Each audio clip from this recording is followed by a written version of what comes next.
এইসব দর্শকের জন্য আসলে আমি টিকটক করতে পারলাম না, ভিডিও করতে পারলাম না। খুব দুঃখিত, খুব দুঃখজনক বিষয়, কারণ আমি ভিডিও করতে পারি আমার কাছে চান্স না, কত গেটতে ওই এসব জন্য আমি ভিডিও করতে পারলাম না। খুবই একটা দুঃখজনক বিষয়।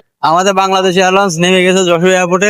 এখন বিমানের ল্যাব দেখা যাচ্ছে, আপনাদেরকে বিমানের ল্যাব দেখাচ্ছি। ওই যে পার্কিং এ দিতে বিমানটি, আর আল্লাহ স্টার্ট বন্ধ করে দিলি কেন? পুরা শব্দ পাচ্ছিল তাও গায়ক একটু শব্দটা তো বাদ দিল, কিন্তু স্টার্টটা বন্ধ করে দিতে ভাই আর হবে না। এটা কত দর্শক শুধু বিমান দেখার অপেক্ষা এগুলো আসছিল আমাদের এয়ারপোর্টে।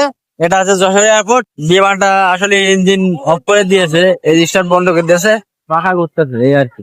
তো আমরা আছি আমাদের এয়ারপোর্টে, আমাদের এয়ারপোর্টের সামনে আমরা আছি।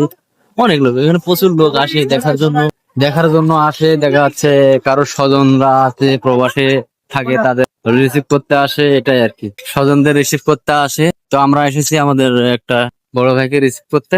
আমরা আছি এখন এয়ারপোর্টে। তিনি